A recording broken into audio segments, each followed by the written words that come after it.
Hello guys, welcome to our channel Novel Shiksha. Guys, Indian geography के अंतर्गत हमारा जो पहला चैप्टर है भारत का सामान्य परिचय, ज्योग्राफिकल इंट्रोडक्शन ऑफ इंडिया, इसी के अंतर्गत हम लोगों ने कुछ क्लासेस कुछ सेशन को देखा है। आज इसी क्रम में भारत का पड़ोसी देशों के साथ जो संबंध है, जो मुद्दे हैं, उन पर चर्चाएं हो रही हैं। आज इसी क्रम में एक नया मुल्क, एक नया देश बांग्लादेश के संबंध में हम लोग चर्चा करने जा रहे हैं। दोस्तों, ये आप ध्यान रखें कि बांग्लादेश के विषय में कुछ बातें बताई जा चुकी हैं। उनमें से चंद चीजों की मैं चर्चा यहां पे कर दूं। जैसा कि आपको मालूम है कि बांग्लादेश जो भारत के पूर्वी डायरेक्शन में मौजूद है, भारत के 5 राज्य बांग्लादेश के साथ अंतरराष्ट्रीय सीमा निर्धारित करते हैं। ये जो राज्य हैं, जैसा कि मालूम है आपको, पश्चिम बंगाल, अगर मैं ड्रॉ करूं यहां पर, तो आप यहां पर ड्रॉ देखें तो यहां पर आएगा पश्चिम बंगाल। फिर ऊपर यहां पर आए तो थोड़ा सा इलाका यहां पर असम का आपको मिलेगा। फिर यहां पर आप आए तो ये मेघालय। ठीक है गाइस, मेघालय से आप आते हैं तो हल्का सा असम का इलाका यहां भी मौजूद है। इसके पश्चात त्रिपुरा, और यहां पर हमारा भारतीय राज्य है वो है मिजोरम। ठीक है गाइस, वो यहां पर आप यहां देख रहे होंगे। तो भारत के जो 5 राज्य हैं जो बांग्लादेश के साथ अंतरराष्ट्रीय सीमा साझा करते हैं, तो उनमें नंबर 1 पश्चिम बंगाल, असम, मेघालय, त्रिपुरा और मिजोरम। और इन 5 राज्यों में सबसे अधिक लंबी अंतरराष्ट्रीय सीमा पश्चिम बंगाल की है। पश्चिम बंगाल एक ऐसा राज्य है जिसकी अंतरराष्ट्रीय सीमा की लंबाई भारत में सर्वाधिक है। यह मुकाम पहले जम्मू कश्मीर राज्य को हासिल था, किंतु जब से जम्मू कश्मीर यूनियन टेरिटरी बना है, इसके पश्चात राज्यों के अंतर्गत पश्चिम बंगाल अब प्रथम स्थान पर है, जिसके साथ सबसे लंबी अंतरराष्ट्रीय सीमा लगी हुई है। ओके गाइस, यहां तक आपको तो पता है, और ये तो मालूम है ना कि बांग्लादेश के साथ हमारी सबसे लंबी अंतरराष्ट्रीय सीमा है। बांग्लादेश के साथ आज हमारे अच्छे संबंध हैं, लेकिन इसके बावजूद कुछ समस्याएं हैं, कुछ मुद्दे हैं। उन सभी चीजों पर आज हम लोग गौर करेंगे। तो चलिए गाइस, मैं अजीब और आप देख रहे हैं आपका अपना चैनल नॉवल शिक्षा। चलिए शुरू करते हैं।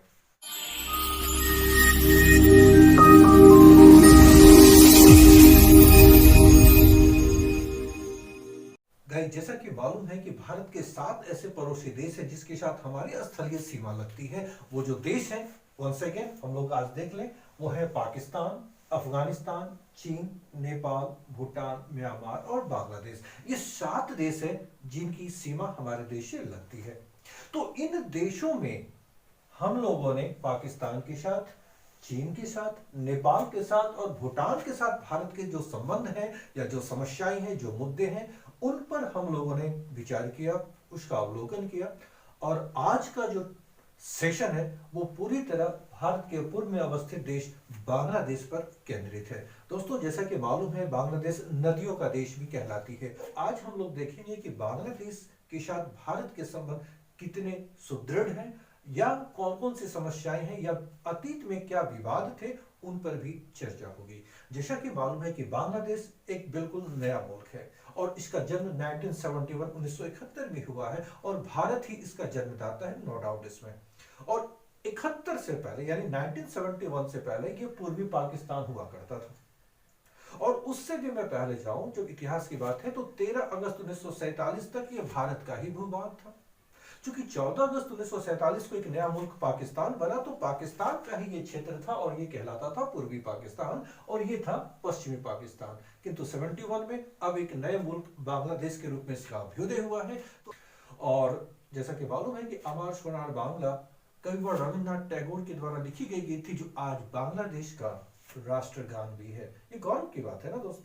ये है हमारे देश का भी राष्ट्रगान के रचयिता रविन्द्रनाथ टैगोर है, और बांग्लादेश के भी राष्ट्रगान के रचयिता रविन्द्रनाथ टैगोर है। तो हमारी साझी संस्कृति है, हमारी साझी विरासत, हमारा इतिहास एक है, तो फिर संबंध भी सुदृढ़ तो होने ही चाहिए। तो आज उन सभी मुद्दों पर, उन सभी क्षेत्रों पर ध्यान फोकस किया जाएगा। तो जिन मुद्दों पर चर्चा होगी, आइए उसे देखते हैं। तो जिन बातों की चर्चा आज के सेशन में होने वाली है, उसमें सबसे पहले नदी जल विवाद जो भारत और बांग्लादेश के बीच रहे हैं, उनमें फरक्का बांध, इसके विषय में पूरी बात होगी। फरक्का बांध के अलावा तीस्ता नदी विवाद है, फेनी नदी का विवाद है, फिर तिपाई मुखी बांध जो बड़ाक नदी पर भारत सरकार के द्वारा बनाए जाने की प्रबल संभावना है। इसके पश्चात भूमि सीमा विवाद।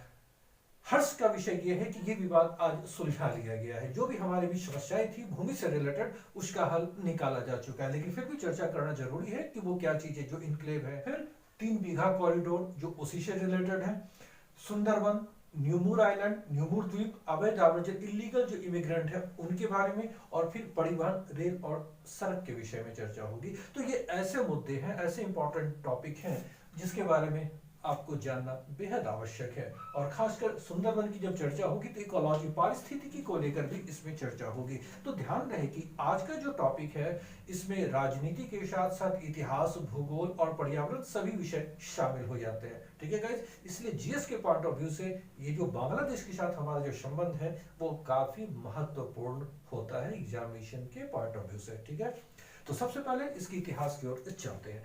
जब 1971 में बांग्लादेश का एक नए मुल्क के रूप में उदय होता है तो सबसे पहले भारतीय प्रधानमंत्री श्रीमती इंदिरा गांधी मार्च 1972 में ढाका पहुंचती है जो बांग्लादेश की राजधानी है। और उसके बाद तत्कालीन बांग्लादेश के वे सभा थे जिनके नेतृत्व में बांग्लादेश ने आजादी प्राप्त की थी, एक नया मुल्क बना था, शेख मुजीबुर रहमान। गाइस, आपकी जानकारी के लिए मैं बता दूं, वर्तमान में बांग्लादेश की जो प्रधानमंत्री शेख हसीना, इनके पिता थे शेख मुजीबुर रहमान। तो उनके साथ 1972 में इंदिरा गांधी ने एक एग्रीमेंट किया जो दोस्ती, सहयोग और शांति के लिए था, जो इंडो बांग्लादेश ट्रीटी के नाम से जानी जाती है। यह जो ट्रीटी है 19 मार्च 1972 को की गई थी और इसे इंदिरा मुजीब समझौता 1972 के नाम से भी जानते हैं। और तब से भारत और बांग्लादेश के बीच रिश्तों की शुरुआत, संबंधों की शुरुआत हो चुकी थी और एक घनिष्ठ मित्र के रूप में वो मौजूद आज भी है। लेकिन कई ऐसे मुद्दे उभर कर सामने आए जब विवाद उत्पन्न होना शुरू हुआ। और वो सबसे पहला विवाद वो जो है, जो बोर्ड पर आपने देखा, वो नदी जल से संबंधित फरक्का बांध का विवाद था। तो ये क्या है, आइए गौर से इसे समझते हैं। गाइस, इसे समझते हैं कि फरक्का बांध क्या है और इसे क्यों बनाया गया और इसके पश्चात बांग्लादेश के साथ जो विवाद है वो क्यों उत्पन्न हुआ। तो सबसे पहले आप ध्यान दें कि गंगा नदी का जो प्रवाह मार्ग है जो वो इस तरह से बांग्लादेश में प्रवेश करती है और आगे यहाँ पर बंगाल की खाड़ी में वो गिरती है। इस डायरेक्शन से ब्रह्मपुत्र नदी अरुणाचल प्रदेश, असम से होते हुए मेघालय के पास से ये क्रॉस करती है और यहां से आगे बढ़ते हुए बांग्लादेश में वो भी जाकर के मिल जाती है। ध्यान रहे, गंगा नदी का जो प्रवाह मार्ग है वो यहाँ पर जो प्रवेश करती है, तो ये जो सेक्शन ये मुर्शिदाबाद जिला है वेस्ट बंगाल का। तो यहां से एक नदी इस ओर निकाली गई है, ये है हुगली नदी।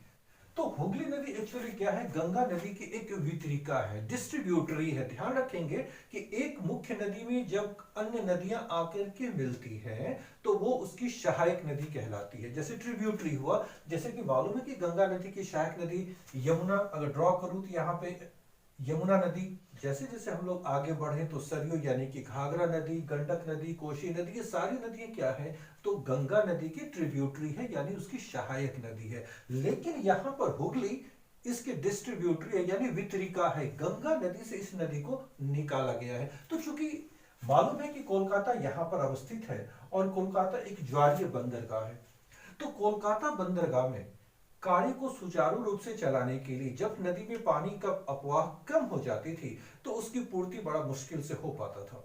तो इसलिए भारत सरकार ने यह तय किया कि गंगा नदी के ऊपर एक बैराज बनाकर, दोस्तों एक बात आप ध्यान रखें, बांध और बैराज में क्या अंतर है। बांध जो होती है ना वो नदियों के किनारों पर होती है, ठीक है, नदी की दिशा को बरकरार रखने के लिए, बाढ़ को नियंत्रण करने के लिए बांध का निर्माण किया जाता है। लेकिन बैराज उन्हें कहा जाता है जो नदियों के ठीक बीचों बीच खींची जाती है, एक दीवार की बात, उसके मार्ग को अवरुद्ध किया जाता हो या नदियों के मार्ग को बदलना हो तो बैराज का निर्माण किया जाता है। ध्यान रखें यहाँ पर कि ये गंगा नदी का मुख्य जो भाग है वो बांग्लादेश में जब प्रवेश करती है तो ठीक इससे पहले बांग्लादेश की सीमा से ठीक 18 किलोमीटर पहले सिहावगंज, ठीक है ना, सिहावगंज, यहां से 18 किलोमीटर पहले, ये चूंकि ये इलाका मुर्शिदाबाद डिस्ट्रिक्ट वेस्ट बंगाल में है, यहां पर इस बैराज का निर्माण आरंभ किया गया 1961-62 में, 1961-62 में ये निर्माण कार्य आरंभ हो चुका था और इसका निर्माण कार्य जाकर पूरा हुआ 1970 में और पूरी तरह फंक्शन में आया 1975 में, 1975 में। तो इसके द्वारा गंगा नदी का जो मुख्य प्रवाह था उसके मार्ग को अवरुद्ध किया गया और गंगा नदी के जल का प्रवाह यहां से मोड़कर हुगली नदी में डाइवर्ट किया गया, मोड़ा गया। उसमें अवरोध उत्पन्न हुआ तो बांग्लादेश ने इसका विरोध किया और ये काफी लंबे समय तक तनाव का एक कारण बना हुआ था। तो भारत सरकार और बांग्लादेश की सरकार के बीच एक संधि हुई जो गंगा नदी जल बंटवारे के नाम से जानी जाती है 1996 में। इसके पश्चात इस विवाद का अंत हुआ। एक बात मैं बता दूं कि यहाँ फरक्का बांध के द्वारा जितने जल को रोका जाता है गंगा नदी का, उसका मात्र 10% ही इधर हुगली नदी में प्रवाहित होती है। तो रेस्ट जो पानी है वो भारत और बांग्लादेश के बीच डिस्ट्रीब्यूट किया जाता है। फरक्का बांध की जो लंबाई है 2.304। तो सबसे पहले अगर आपसे ये पूछा जाए कि फरक्का बांध का निर्माण क्यों किया गया, तो इसका आंसर क्या होगा? हुगली नदी में जल के अफवाह को बढ़ाना या कोलकाता बंदरगाह के लिए जल की आपूर्ति को बढ़ाना। इसका निर्माण कार्य कब पूर्ण हुआ? तो इसका निर्माण कार्य 1961 से आरंभ होता है और यह पूरी तरह 1970 में बनकर तैयार हो जाती है। फिर अगर पूछा जाए कि इसने फंक्शन यानी पूरी तरह फरक्का बैराज काम करना कब से आरंभ किया, तो वह डेट है 21 अप्रैल 1975। फरक्का बैराज में कुल 109 गेट है जिसके द्वारा पानी को छोड़ा जाता है। अगर ये पूछा जाए कि फरक्का बांध पश्चिम बंगाल के किस जिले में मौजूद है या फरक्का बैराज किस जिले में मौजूद है, तो आपका आंसर होगा यह मुर्शिदाबाद जिले में स्थित है। ये फरक्का बांध से संबंधित ये फैक्ट्स हैं, ये आप ध्यान में रखेंगे। अगर इससे संबंधित कोई भी प्रश्न हो तो यहाँ आपके सामने मौजूद है। गैस, अब जो अन्य विवाद है जल बंटवारे को लेकर, वो तीस्ता नदी और फिर फेनी नदी को लेकर। सबसे पहले हम लोग देखते हैं कि तीस्ता नदी किधर से बांग्लादेश में प्रवेश करती है, वो निकलती कहां से है। तो ध्यान रखेंगे तीस्ता नदी का जो उद्गम है वो भारत में सिक्किम राज्य में है, ठीक है ना। सिक्किम राज्य के अंतर्गत ध्यान रखिएगा पाउहोंड्री ग्लेशियर, जेमू ग्लेशियर, सोलामो लेक, इन तीनों का जल इस नदी में प्रवाहित होती है और तीस्ता नदी सिक्किम से निकलकर वेस्ट बंगाल में, पश्चिम बंगाल में प्रवेश करती है। दार्जिलिंग जिले में यह पश्चिम बंगाल में प्रवेश करती है और सिलीगुड़ी के पास से होते हुए, आप ध्यान दें, बांग्लादेश के नॉर्थ में, अगर ये नदी नॉर्थ डायरेक्शन से आएगी तो सिलीगुड़ी के पास में ये बांग्लादेश में प्रवेश करती है और यहां से वो जमुना में, ध्यान रखें, ब्रह्मपुत्र नदी जो बांग्लादेश में प्रवेश करती है ना, तो बांग्लादेश के उत्तरी सेक्शन में ये जमुना नदी है यानी ब्रह्मपुत्र नदी है और यहां से आकर ये कौन सी नदी? तीस्ता नदी आकर के मिलती है किसमें? जमुना नदी में।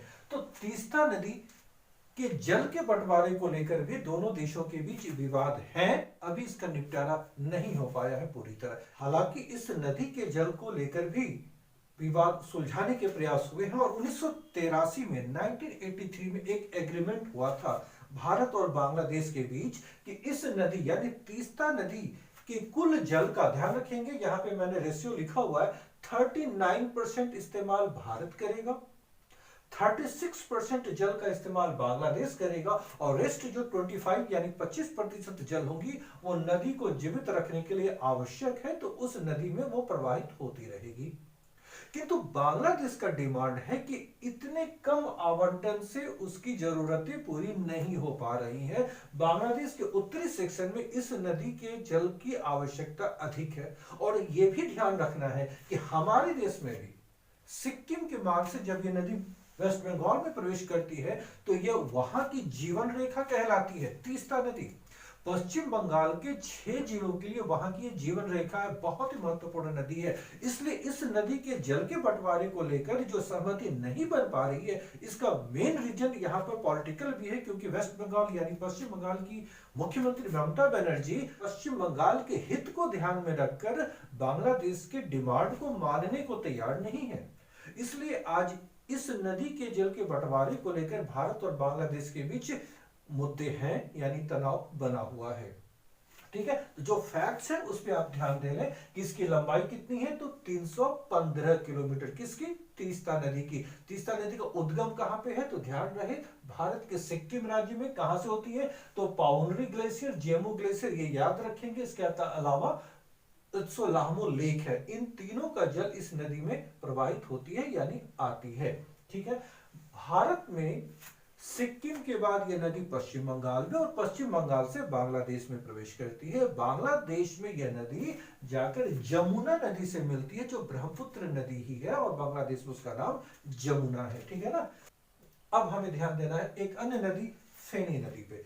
क्या ध्यान रखना कि प्रश्न जैसे भी पूछे जाए आप फैक्ट्स को अच्छी तरह समझ लें।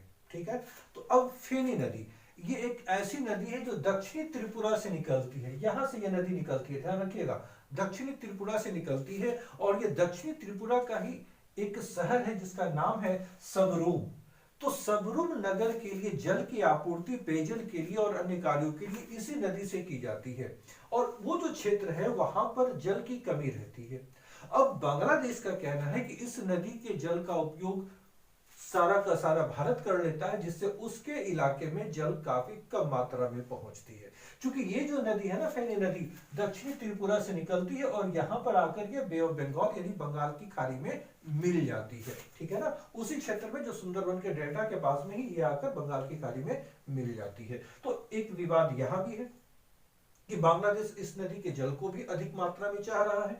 तो यहां पर ध्यान रखिएगा, तीस्ता नदी और फेनी नदी का विवाद मौजूद है, इसे अब तक सुलझाया नहीं जा सका है। तो अब एक तीसरी नदी जो बराक नदी है उसके संदर्भ में देखते हैं कि तिपाई मुखी बांध को लेकर भी बांग्लादेश ने आपत्ति दर्ज कर दी है। तो वो क्या है, आइए उसे भी देखते हैं। अब हम लोग तिपाई मुखी बांध के बारे में समझते हैं। तिपाई मुखी बांध प्रस्तावित है, यानी इसका निर्माण भारत सरकार करना चाहती है बराक नदी पर। वो नदी जो मणिपुर से निकलती है, मणिपुर के उत्तर की पहाड़ियों से बराक नदी का उद्गम हुआ है और ये नदी बांग्लादेश में प्रवेश करती है। जब ये बांग्लादेश में प्रवेश करती है तो उसकी सीमा पर ये दो शाखाओं में बढ़ जाती है। इसकी जो शाखा एक उत्तर और दक्षिण, यानी जैसे बांग्लादेश में प्रवेश करती है दो भागों में बढ़ जाती है, एक उत्तर की ओर एक दक्षिण की ओर। उत्तर वाली शाखा का नाम यहाँ पर हमने लिखा है सुरमा या सुरमा नदी।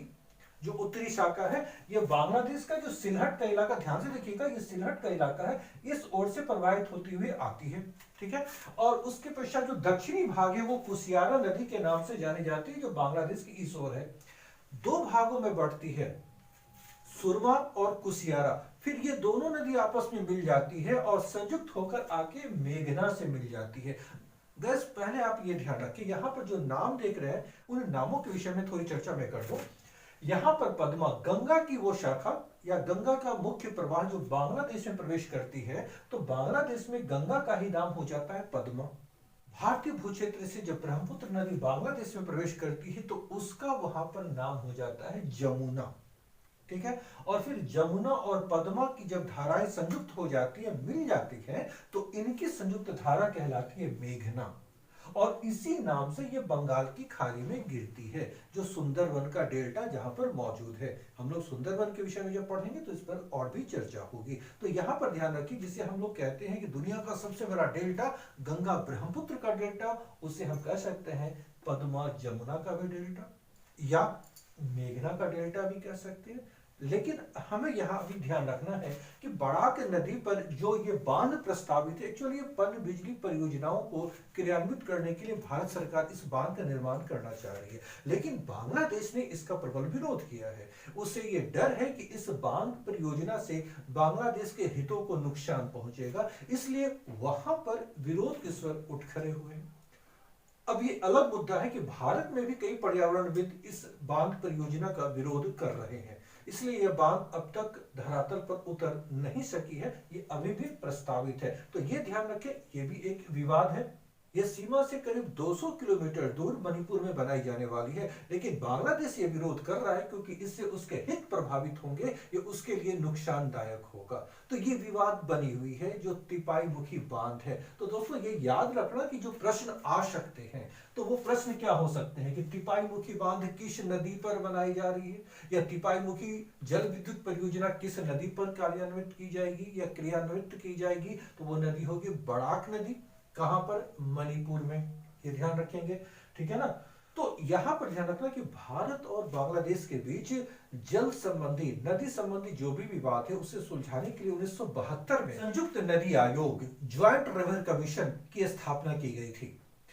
इस आयोग में दोनों ही देशों के जल संसाधन मंत्री इसके प्रमुख होते हैं, हेड होते हैं, ताकि दोनों देशों के बीच जो भी मुद्दे हैं जल के बंटवारे को लेकर उसे सुलझाया जा सके। गाइस, आज के सेशन में मैं इसे यहीं पर रोक रहा हूं। दोनों देशों के बीच बहुत सारी ऐसी चीजें जिसके बारे में जानना हमें बहुत आवश्यक है, इसलिए मैंने इसे 2 भागों में विभाजित किया है। इसके सेकंड पार्ट में रेस्ट जो भी पॉइंट्स मैंने बोर्ड पे लिखाए थे उनकी चर्चा होगी। ओके गाइस, मिलता हूं नेक्स्ट वीडियो में। Thank you.